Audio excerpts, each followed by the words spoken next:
मकान बना है बगल में, और मकान के इस बगल में आप देखो यहाँ पर कितना पानी भरा है। और इस पानी में अगर कोई बच्चा खेलते खेलते जाता है, कोई जानवर जाता है, तो यानी उसकी डूब के मौत हो सकती है। इतना पानी यहाँ पर पर्याप्त। बात कुछ टेम्परेरी कहीं से कबाड़ मिट्टी ठाके इन्होंने यहाँ डाली है।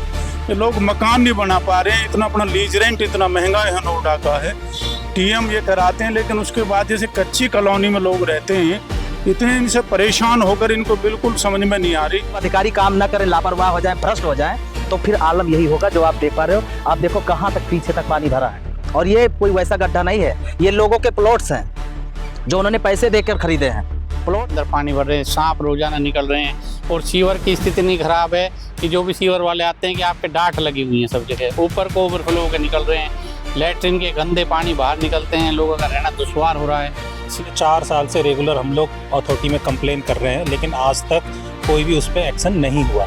नोएडा के सेक्टर 151 में हम हैं, और यहाँ पर जब आए तो तमाम ऐसी समस्या हैं जिसका मैं एक आपको पहली विजुअल दिखा देते हैं। ये एक मकान बना है बगल में, और मकान के इस बगल में आप देखो यहाँ पर कितना पानी भरा है। और इस पानी में अगर कोई बच्चा खेलते खेलते जाता है, कोई जानवर जाता है, तो यानी उसकी डूब के मौत हो सकती है। इतना पानी यहाँ पर पर्याप्त है। और ये वही एरिया है जहाँ पर आपने अब से 8-10 महीने पीछे युवराज मेहता वाला, जिसकी डूबकर कार में बैठकर डूबकर गड्ढे में मौत हुई, ये वही एरिया है। लेकिन कुछ अधिकारी ऐसे हैं, जब तक कोई बड़ी दुर्घटना ना हो तब तक वो जागेंगे नहीं। और नोएडा के सेक्टर 151 में बुरा हाल है। यानी जिन लोगों ने अपने मकान बनाए हैं, लाखों रुपए देकर इस प्लॉट को लिए, और एक सपना था कि अच्छा मकान बनाएंगे, लेकिन उस मकान में आप रहोगे कैसे?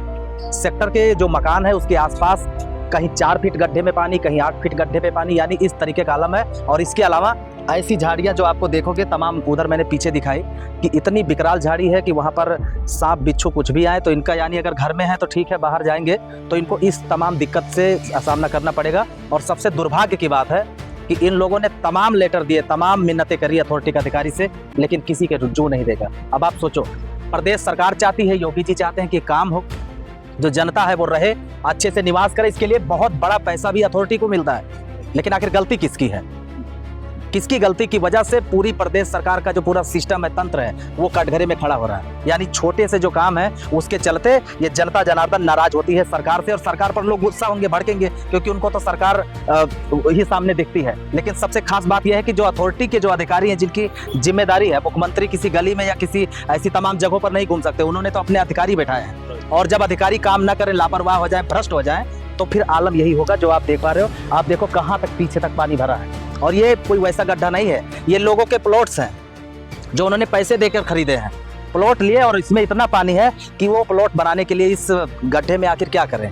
और इसका है कि सेक्टर के जो पानी है, बाहर गांव का पानी है, उसको शहर से निकासी के लिए कोई उचित प्रबंध नहीं किया गया, और इसी वजह से ये पानी यहाँ पर भर जाता। पिछले 4 वर्षों से अथॉरिटी के चक्कर लगा कर ये हमारी टीम भी थक गई है, और इतने हमने यहाँ लेटर दिए, लेकिन इनको कोई असर नहीं हो पा रहा है।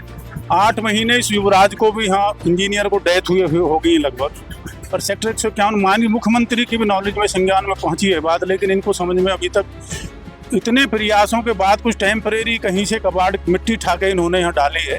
ये लोग मकान नहीं बना पा रहे हैं, इतना अपना लीज रेंट इतना महंगा यहाँ नोएडा का है। टीएम ये कराते हैं, लेकिन उसके बाद जैसे कच्ची कॉलोनी में लोग रहते हैं, इतने इनसे परेशान होकर इनको बिल्कुल समझ में नहीं आ रही कि लोगों को मतलब इतना परेशान किया जा रहा है कि अपने मकानों में पानी घुस गया।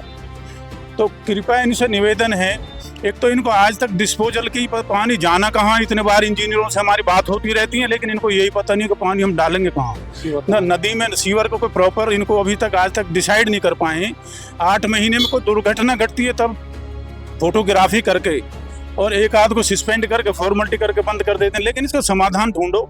इनसे यही हमारी प्रार्थना है कि कम से कम लोग परेशान ना हो।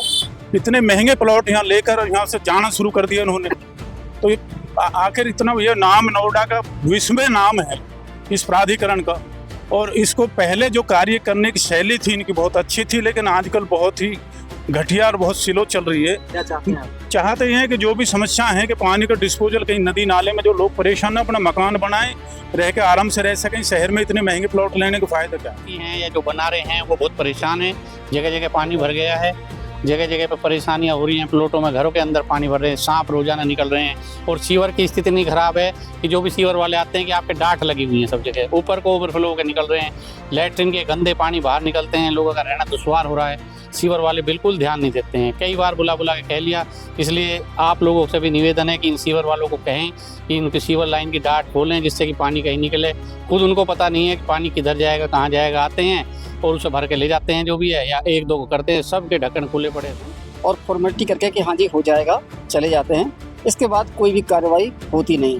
आप देख ही रहे हैं कि पूरे सेक्टर में पूरी तरीके से जल भराव की स्थिति बनी हुई है, जिससे जो बने बनाए मकान हैं वो भी क्षतिग्रस्त हो रहे हैं क्योंकि उनके अंदर पानी जा रहा है। और कई सारे ऐसे मकान हैं जो कि जिनके दीवारें वगैरह सब गिर गई हैं। और ऐसा लगता है कि सेक्टर 151 है, इसको बिल्कुल ही बेसहारा छोड़ दिया है नोडल अथॉरिटी ने।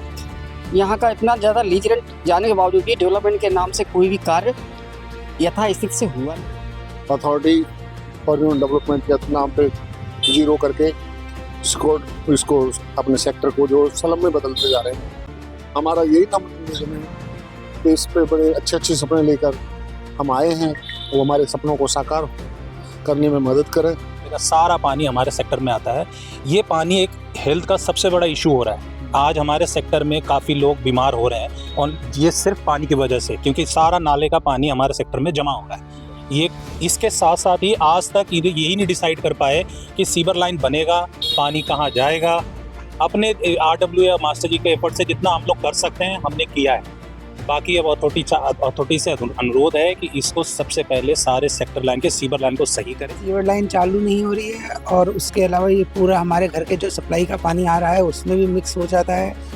इस पानी का भराव अगर देखें तो नाले का गंदा पानी है, जिससे कि बीमारियां फैलने का भी बहुत खतरा है। इसमें मच्छर पैदा हो रहे हैं और कुछ मकानों की दीवारें भी गिर रही हैं, तो जिससे कि हमारे को बहुत ही मुश्किल हो रही है। और इसी प्रकार की सारी चीज़ें देख रहे हैं हम लोग। यहाँ पे सारे मकान गिरने की स्थिति में आ रहे हैं जो नए नए अभी बने हैं और लोगों